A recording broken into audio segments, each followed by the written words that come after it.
How's it going, guys? Welcome back to the channel. It's Riley here, and today, yet again, yes, I am bringing you guys another brand new video here on my channel. And today we are coming at you guys with something brand new again. Today we are going to be covering 5 amazing NBA careers that were destroyed or ruined because of injury. So mainly with the point of this video, we are going to be looking back at some of the greatest NBA players that could have been. That is going to be the main thing. We are going to be seeing what could have been with a handful of NBA players who had a ton of potential right in front of them. But as I do before every single video, before I start this one off, if you guys are returning viewers or you are brand new checking out my videos for the very first time, do not be afraid to go down below and subscribe to the channel. It's free, it's easy, and it just gives you guys a faster way to get my content. Also, while you're down there, don't be afraid to hit the push notification button. That gets it to you guys even faster than just subscribing. Trust me, you won't regret it. But without further ado, we're not going to waste any more time before getting into this, so let's jump into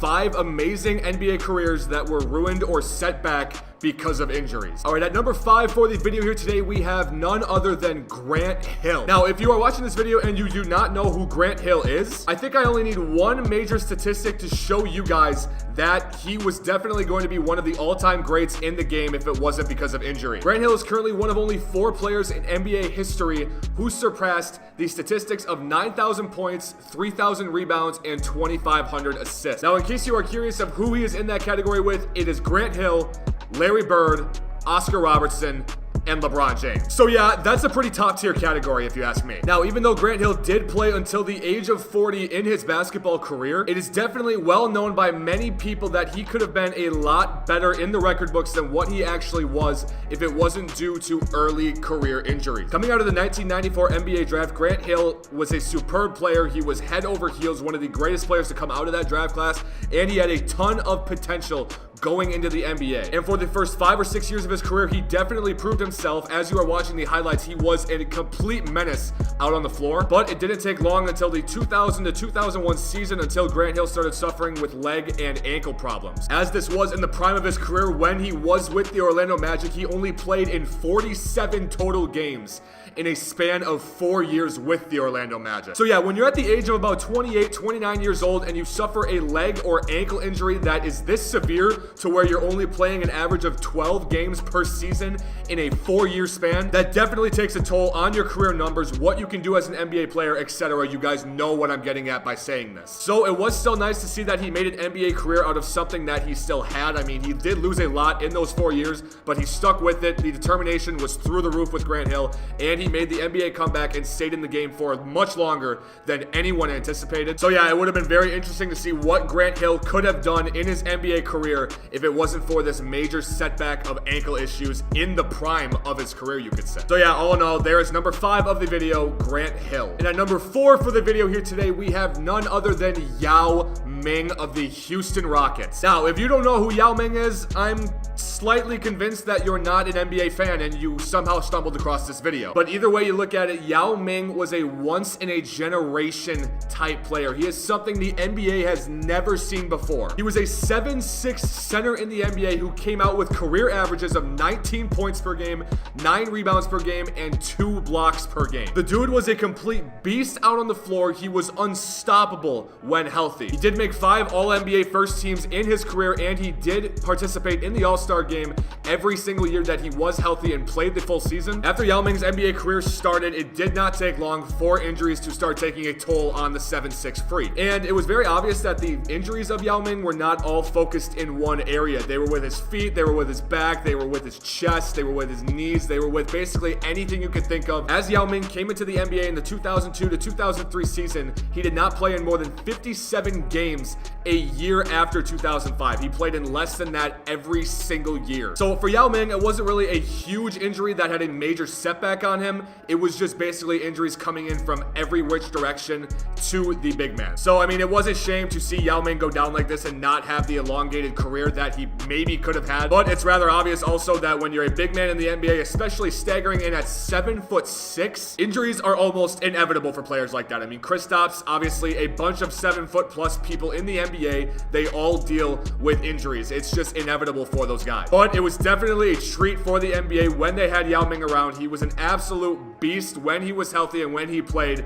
Once in a generation type player, as I said before. And at number 3 for the video here today, we have Brandon Roy of the Portland Trailblazers. Brandon Roy came into the NBA and everyone knew right from the get-go that this guy was going to be something special and something to remember in the NBA. He came into the NBA in the 2006 NBA draft and immediately put on a show for the Trailblazers, winning Rookie of the Year that season. Along with this, after winning Rookie of the Year his first year in the NBA, he made the All-Star game every year after that for 3 straight years. In his 3-year run after winning Rookie of the Year in, I guess you could say, the prime of his career, because this was when he was not hurt and he peaked extremely fast in the NBA. It was actually ridiculous. He put up over 4,500 points, over 1,100 assists, and over 1,000 rebounds in a 3-year span in 3 out of his first 4 years in the NBA. Like, I don't care how you look at it, that is absurd when you're looking at the numbers. Like, he was a star right from the beginning of his NBA debut. Brandon Roy is very easily considered one of the greatest what-ifs in NBA history. Simply because if you are putting up these numbers with a team in your early 20s in the NBA and then all of a sudden you just fall off a cliff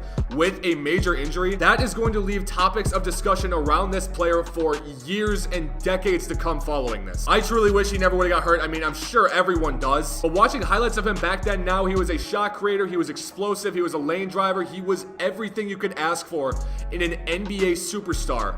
And it's just so sad to see him go down that fast just because of his knee injuries. So yeah, there is number 3 for the video. It is Brandon Roy. At number 2 for the video here today, we have the one and only Tracy McGrady. Now, I know what some of you are probably thinking. You guys are probably thinking that injuries did not take a toll on Tracy McGrady's legacy, because I'm sure all of you guys watching this video know who he is. That he was definitely one of the best players to ever come around in the game of basketball, especially in the last decade or so. But a lot of people actually look past and don't hear about the multiple back injuries, including back spasms, that weighed down Tracy McGrady in his time playing. He was held back by these back spasms numerous times in his career, weighing down his numbers obviously and taking a toll on him more and more as time went on. Like, for example, his top season with the Orlando Magic, he was averaging 32 points per game, 6.5 rebounds per game, and 5.5 assists per game. Like, to think about those numbers in the prime season of his career, it's hard to believe that he's not an all-time great just by looking at those numbers. But like I previously said, back injuries took a toll on him. They made him miss a fair amount of games in certain seasons,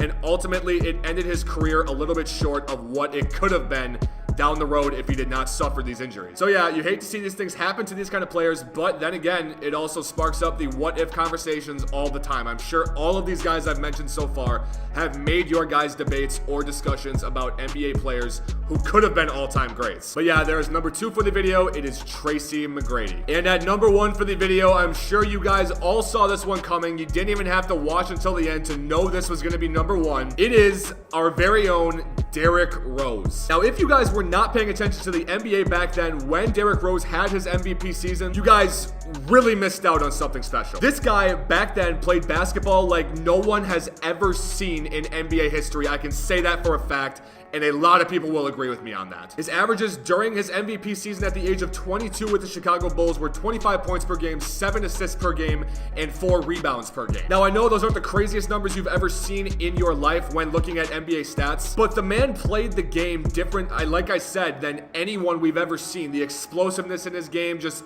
everything about his game was special. The kid had a God-given talent to play basketball. And most of you guys know, after the historic year that Derrick Rose put up as becoming the youngest MVP in NBA history at the age of 22 years old, he suffered the gruesome torn ACL injury just a year after this happened. After this ACL injury, he did miss the entire following season after that. And ever since then, Derrick Rose has not been the same player that he once was, and he more than likely never will be again. Along with this, after the torn ACL, a numerous amount of injuries just kept piling up on him slowly and slowly as time went on. They involved eye injuries, they involved other knee injuries, they involved shin injuries, leg injuries, foot injuries. It's anything you can basically think of.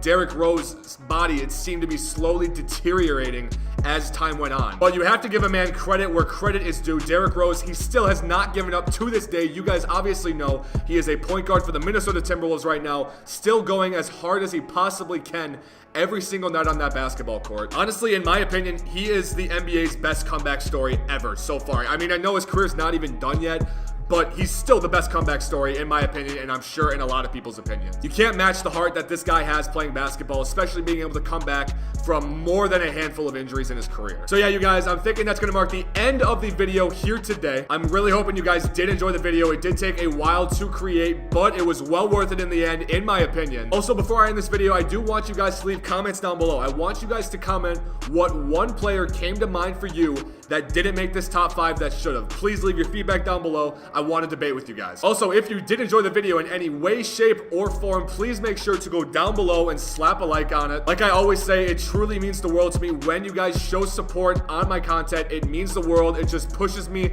to make more videos for you guys. But I think that's all I have to say. So once again, I thank you guys so much for watching. You guys mean the world to me. I hope you all stick around, and I will see you guys in the next video.